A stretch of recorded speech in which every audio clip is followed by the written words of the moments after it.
चले वतन की ओर डाल के प्रेम की डोर।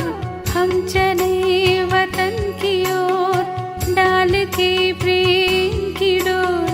बाबा खींच रहा है आज सहज ही अपनी ஓம் சாந்தி. அவ்யக்த மகா வாக்கியம் 3-4-1982. முதல் பாகம். அனைத்தையும் விட முதன்மையான தியாகம் தேக உணர்வின் தியாகம். பாப் தாதா தன்னுடைய தியாகமூர்த்தி குழந்தைகளை பார்த்து கொண்டிருக்கின்றார். ஒவ்வொரு பிராமண ஆத்மாவும் தியாக சொரூபமாக இருக்கின்றார்கள். ஆனால் எப்படி பாக்கியத்தை பற்றி கூறியிருந்தோம் இல்லையா? ஒரு தந்தையின் குழந்தையாக இருந்தும் ஒரே மாதிரி பாக்கியத்தின் ஆஸ்தி கிடைத்தும் பாதுகாப்பது மற்றும் அதிகரிப்பதின் ஆதாரத்தில் வரிசை எண் உருவாகிவிடுகிறது என்று கூறியிருந்தோம். அதே போல தியாகமூர்த்தியாகவோ அனைவரும் ஆகியிருக்கின்றீர்கள். இதிலேயும் வரிசை கிரமமாக இருக்கின்றீர்கள். தியாகம் செய்தீர்கள், மேலும் பிராமணன் ஆனீர்கள். ஆனால் தியாகத்தின் சூத்திரம் மிக நுண்ணியமானது. சொல்வதற்கோ அனைவரும் உடல், மனம், பணம், செல்வம், சம்பந்தம் அனைத்தையும் தியாகம் செய்து விட்டோம் என்ற ஒரு விஷயத்தை கூறுகின்றீர்கள். ஆனால் உடலின் தியாகம் என்றால் உடல் உணர்வின் தியாகம். உடல் உணர்வின் தியாகம் ஆகிவிட்டதா அல்லது ஆகிக் கொண்டிருக்கிறதா? தியாகத்தின் அர்த்தமே எந்த ஒரு பொருளை மற்றும் விஷயத்தையும் விட்டு தன்னுடையது என்பதிலிருந்து விலகி விடுவது. தன்னுடைய அதிகாரம் முடிவடைந்தது. யாருக்காக தியாகம் செய்தீர்களோ அந்த பொருள் அவருடையதாக ஆகிவிட்டது. எந்த விஷயத்தை தியாகம் செய்தீர்களோ அது பிறகு எண்ணத்தில் கூட வர முடியாது. ஏனென்றால் தியாகம் செய்த விஷயத்தை எண்ணம் மூலமாக உறுதிமொழி எடுத்த விஷயத்தை மீண்டும் திரும்பி பெற முடியாது. எப்படி எல்லைக்குட்பட்ட சந்நியாசி தன்னுடைய வீட்டை, சம்பந்தத்தை தியாகம் செய்து செல்கின்றார், மேலும் ஒருவேளை அவர் திரும்ப வந்துவிட்டார் என்றால் அவரை என்னவென்று கூறுவது? நியமப்படி திரும்பி வர முடியாது. அதே போல பிராமணர்கள் நீங்கள் எல்லைக்கு அப்பாற்பட்ட சந்நியாசிகள் மற்றும் தியாகிகள், தியாகமூர்த்திகள். நீங்கள் உங்களுடைய இந்த பழைய வீடு, அதாவது பழைய உடல், மேலும் பழைய உடலின் உணர்வை தியாகம் செய்திருக்கிறீர்கள். புத்தி மூலமாக மீண்டும் ஒருபொழுதும் இந்த பழைய வீட்டின் மேல் கவரப்பட மாட்டோம் என்று எண்ணத்தை வைத்தீர்கள். எண்ணம் மூலமாக கூட மீண்டும் திரும்பி வர மாட்டோம். முதலில் இந்த தியாகம் செய்தீர்கள். எனவேதான் உடலையும் சேர்த்து உடலின் சம்பந்தத்தின் தியாகம் என்று கூறுகின்றீர்கள். உடலின் உணர்வின் தியாகம். எனவே தியாகம் செய்யப்பட்ட பழைய வீட்டில் மீண்டும் வந்து விடுவதில்லையே. என்ன உறுதிமொழி எடுத்திருக்கிறீர்கள்? உடலும் உன்னுடையது என கூறினீர்களா அல்லது மனம் மட்டும் உன்னுடையது என்று கூறினீர்களா? முதல் வார்த்தை உடல் வருகிறது. எப்படி உடல், மனம், பொருள் என்று கூறுகின்றீர்கள், உடல் மற்றும் உடலின் சம்பந்தம் என்று கூறுகிறீர்கள். அப்படி முதல் தியாகமாக என்ன ஆனது? இந்த பழைய உடலின் உணர்விலிருந்து நினைவு மறந்த நிலை, அதாவது விடுபட்ட நிலை. இது தியாகத்தின் முதல் அடியாகும். எப்படி வீட்டின் பொருட்கள் இருக்கும், அதே போல இந்த உடல் என்ற வீட்டில் கர்ம இந்திரியங்கள் தான் வீட்டு சாமான்களாகும். அப்படி வீட்டின் தியாகம் என்றால் அனைத்தின் தியாகம். வீட்டை விட்டு விட்டீர்கள், ஆனால் ஏதாவது ஒரு பொருள் மேல் பற்றுதல் இருந்து விடுகிறது என்றால் அதை தியாகம் என்று கூறுவோமா? அதே போல ஏதாவது ஒரு கர்ம இந்திரியம் ஒருவேளை தன் பக்கம் கவர்ந்து இழுக்கிறது என்றால் அதை சம்பூர்ண தியாகம் என்று கூறுவோமா? இந்த விதமாக தன்னை சோதனை செய்யுங்கள். அனைத்தையும் விட்டுவிட்டேன், மற்றபடி ஒரு கர்ம இந்திரியம் சஞ்சலப்படுகிறது, அதுவும் அந்த நேரத்தில் சரியாகிவிடும் என அந்த மாதிரி அலட்சியமானவராக ஆகாதீர்கள். ஆனால் ஏதாவது ஒரு கர்ம இந்திரியத்தின் கவர்ச்சி கூட ஒரு தந்தையின் குழந்தையாக ஆகவிடாது. ஒரே சீரான நிலையில் நிலைத்திருக்க விடாது. நம்பர் 1 செல்ல விடாது. ஒருவேளை யாராவது வைரம், வைடூரியம், மாட மாளிகைகளை விட்டுவிட்டார், ஆனால் ஏதோ ஒரு உடைந்த மண் பானை மேல் பட்டுதல் இருந்து விடுகிறது என்றால் என்னவாகும்? எப்படி வைரம் தன் பக்கம் கவர்ந்திழுக்கிறது, அதே போல வைரத்தையும் விட அதிகமான அந்த உடைந்த மண் பானை அவரை தன் பக்கம் அடிக்கடி கவர்ந்திழுக்கும். விரும்பாவிட்டாலும் கூட புத்தி அடிக்கடி அங்கே அலைந்து கொண்டிருக்கும். அதே போல ஒருவேளை ஏதாவது கர்ம இந்திரியத்தின் ஈர்ப்பு இருந்து விட்டது என்றால் உயர்ந்த பதவி அடைவதிலிருந்து அடிக்கடி கீழே கொண்டு வரும். எனவே பழைய வீடு மற்றும் பழைய பொருட்கள், சாமான்கள் அனைத்தின் தியாகம் வேண்டும். இது ஒன்றும் அதிகமில்லை, கொஞ்சம்தான் இருக்கிறது என்று அப்படி நினைக்காதீர்கள். ஆனால் இந்த கொஞ்சமும் மிக அதிகமானதை இழக்க வைக்கக்கூடியது. எனவே சம்பூர்ண தியாகம் வேண்டும். இந்த பழைய உடலை பாப் தாதா மூலமாக கிடைத்திருக்கும் சொத்து என புரிந்து கொள்ளுங்கள். சேவைக்காக காரியத்தில் ஈடுபடுத்த வேண்டும். இது என்னுடைய உடல் அல்ல, ஆனால் சேவைக்கான சொத்தாகும். ஒரு விருந்தாளியாகி இந்த உடலில் இருக்கின்றீர்கள். கொஞ்ச காலத்திற்காக பாப் தாதா காரியம் செய்வதற்கு உங்களுக்கு இந்த உடலை கொடுத்திருக்கிறார். எனவே நீங்கள் என்னவாகிவிட்டீர்கள்? விருந்தினர். என்னுடையது என்பதை தியாகம் செய்து மேலும் விருந்தாளி என புரிந்து கொண்டு மகான் காரியத்தில் ஈடுபடுத்துங்கள். விருந்தினருக்கு என்ன நினைவிருக்கும்? தன்னுடைய உண்மையான வீடு நினைவில் இருக்குமா, அல்லது வந்திருக்கும் வீட்டிலேயே மாட்டிக்கொண்டிருப்பாரா? அப்படி உங்கள் அனைவருக்கும் இந்த உடல் என்ற வீடும் இருக்கிறது. இதை ஃபரிஸ்தா சொரூபம் இருக்கிறது. பிறகு தேவதா ஆகுவீர்கள், தேவதா சொரூபமாகுவீர்கள். அதை நினைவு செய்யுங்கள். எப்படி பாப் தாதா பழைய உடலின் ஆதாரம் எடுக்கின்றார், ஆனால் உடலில் மாட்டிக்கொள்வதில்லை. அதே போல நீங்கள் இந்த பழைய உடலில் நிவாசம் செய்யுங்கள். காரியம் செய்வதற்காக ஆதாரமாக எடுத்தீர்கள். பிறகு தன்னுடைய ஃபரிஸ்தா சொரூபத்தில் நிலைத்து விடுங்கள். தன்னுடைய நிராகார சொரூபத்தில் நிலைத்து விடுங்கள். விலகு இருக்கும் உயர்ந்த நிலையிலிருந்து கீழே ஸ்தூலமான கர்ம இந்திரியங்கள் மூலமாக காரியம் செய்வதற்காக வாருங்கள். இதைத்தான் விருந்தினர், அதாவது மகான் என்று கூறுவது. அந்த மாதிரி இருக்கின்றீர்களா? தியாகத்தின் முதல் அடியை எடுத்து வைத்து விட்டீர்களா?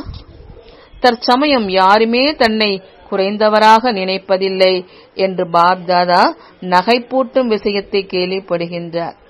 ஒருவேளை யாரிடமாவது நீங்கள் இருவரில் ஒருவர் சிறியவராகவும் மற்றவர் பெரியவராகவும் ஆகிவிடுங்கள் என கூறினால் என்ன செய்கிறார்கள்? தன்னை குறைந்தவராக நினைப்பார்களா? ஏன் என்ன என்ற ஆயுதத்தை எடுத்து தவறான சக்தி சொரூபத்தை காண்பிக்கின்றார்கள். இந்த அலங்காரமும் குறைந்தது அல்ல.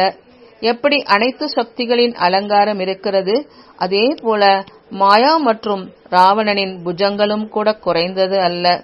சக்திகளை புஜங்கள் உள்ளவர்களாக காண்பிக்கின்றார்கள். 8 புஜங்கள் 16 புஜங்கள் உள்ளவர்களாக காண்பிக்கின்றார்கள். ஆனால் ராவணனின் தலையை அதிகமாக காண்பிக்கின்றார்கள். இது ஏன்? ஏனென்றால் ராவணன் மாயாவின் சக்தி முதலில் புத்தியைத்தான் குழப்பத்தில் கொண்டு வருகிறது. எந்த நேரம் ஏதாவது மாயா வருகிறது என்றால் ஒரு நொடியில் அதற்கு எத்தனை ரூபங்கள் தோன்றுகின்றன. ஏன், என்ன, அப்படி, இப்படி, எப்படி என எத்தனை கேள்விகள் என்ற தலைகள் உருவாகிவிடுகின்றன.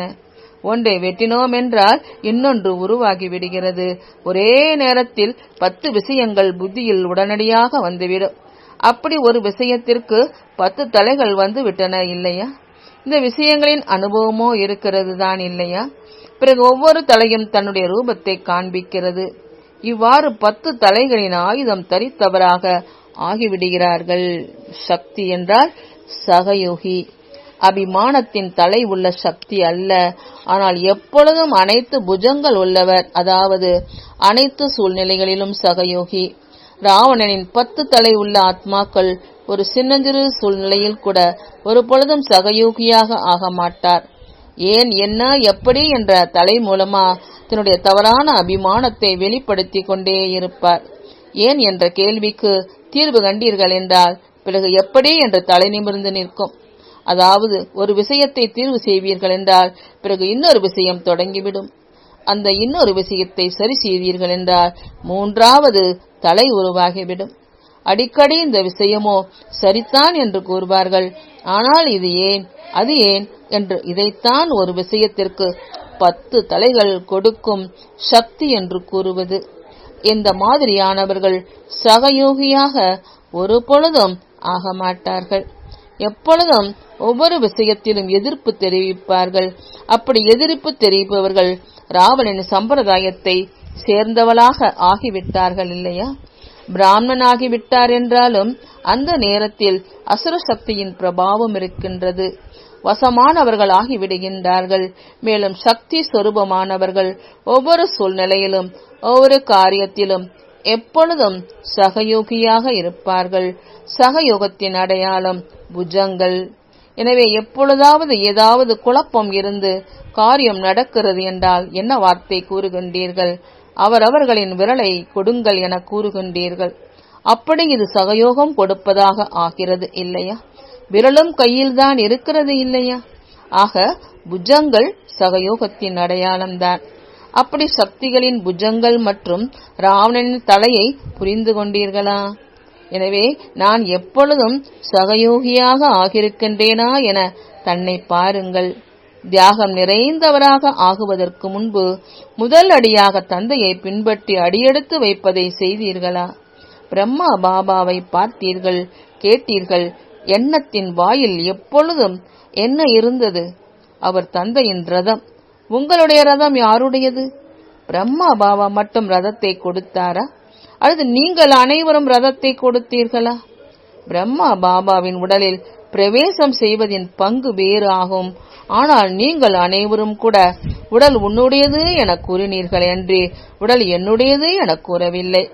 எப்பொழுது நடத்தி வைப்பீர்களோ, எங்கே அமர வைப்பீர்களோ என்று உங்கள் அனைவரின் உறுதிமொழி இருக்கிறது தான் இல்லையா? அல்லது நான் கண்களை நடத்துவிப்பேன் மற்றும் தந்தை நடத்துவிக்கட்டும் என்று அப்படி இருக்கிறதா? சிறிது மனம் சொல்லும் வழியில் நடப்பேன், சிறிது ஸ்ரீமத் படி நடப்பேன் என்று அந்த மாதிரியான உறுதிமொழியோ இல்லைதான் இல்லையா? அப்படி ஏதாவது கர்ம இந்திரியத்தின் வசம் ஆகுவது ஸ்ரீமத்தா அல்லது மனம் சொல்லும் வழியா? தியாகத்தின் சூத்திரம் எவ்வளவு நுணுக்கமானது என புரிந்து கொண்டீர்களா? எனவே வரிசை எண் உருவாகிவிட்டது. இப்பொழுதோ உடலின் தியாகத்தின் விஷயத்தை மட்டும் கூறினோம். இன்னும் வரும் நாட்களில் மிக அதிகம் இருக்கின்றன. இப்பொழுதோ தியாகத்தின் படிகளும் அதிகம் இருக்கின்றன. முதல் படியின் விஷயத்தை இப்பொழுது கூறிக்கொண்டிருக்கிறோம். தியாகம் கடினமானதாகவோ இல்லையே, அனைத்தையும் விட வேண்டியதாக இருக்கும். ஒருவேளை பழையதற்கு பதிலாக புதியது கிடைத்து விட்டது என்றால் கடினமா என்ன? இந்த நேரம் கிடைக்கின்றது, எதிர்காலத்தில் கிடைப்பதோ ஒன்றும் பெரிய விஷயமில்லை. ஆனால் இப்பொழுது பழைய உணர்வை விடுங்கள், ஃபரிஸ்தா சொரூபத்தை எடுத்துக் கொள்ளுங்கள். எப்பொழுது பழைய உலகத்தின் உடல் உணர்வை விட்டு விடுகிறீர்கள் என்றால் என்ன ஆகிவிடுகிறீர்கள்? டவ்லைட் இப்பொழுதோ ஆகின்றீர்கள். ஆனால் ஒருவேளை இங்கேயும் இல்லாமல் அங்கேயும் இல்லாமல் இருக்கிறீர்கள் என்றால் கடினமாக அனுபவமாகிறது. முழுமையாக விடுவதுமில்லை, முழுமையாக எடுத்துக் கொள்வதுமில்லை என்றால் பாதி இறந்தவர் ஆகிவிடுகிறீர்கள். எனவே அடிக்கடி பெருமூச்சு விடுகின்றீர்கள். ஏதாவது ஒரு விஷயம் கடினமாக இருக்கிறது என்றால் பெருமூச்சு விடுவார்கள். இறப்பதிலோ மகிழ்ச்சி இருக்கிறது, ஆனால் முழுமையாக இறக்க வேண்டும். பெறுவதிலோ முழுமையாக பெறுவோம் என்று கூறுகிறீர்கள். மேலும் விடுவதில் மண் பானையை கூட விடுவதில்லை. எனவே கடினமாகி விடுகிறது. பொதுவாக ஒருவேளை யாராவது மண்பானையை வைத்துக் கொள்கிறார் என்றாலும் பாப் தாதா வைத்துக்கொள் என்றுதான் கூறுவார். பாப் தாதாவிற்கு என்ன கவலை இருக்கின்றது? ஆனால் நீங்களே தொந்தரவிற்கு உள்ளாகின்றீர்கள். எனவே விடுங்கள் என பாப் தாதா கூறுகின்றார். ஒருவேளை ஏதாவது பழைய பொருட்களை வைத்திருக்கிறீர்கள் என்றால் ரிசல்ட் என்னவாக இருக்கும்? அடிக்கடி புத்தியும் அதன் மேலேயே அலைந்து கொண்டிருக்கும். ஃபரிஸ்தாவாக ஆக முடிவதில்லை. எனவே பாப் தாதா இன்னும் 1000 மண் பானைகள் கொடுக்க முடியும். எவ்வளவு ஒன்றாக சேர்க்க முடியுமோ சேர்த்துக் கொள்ளுங்கள்.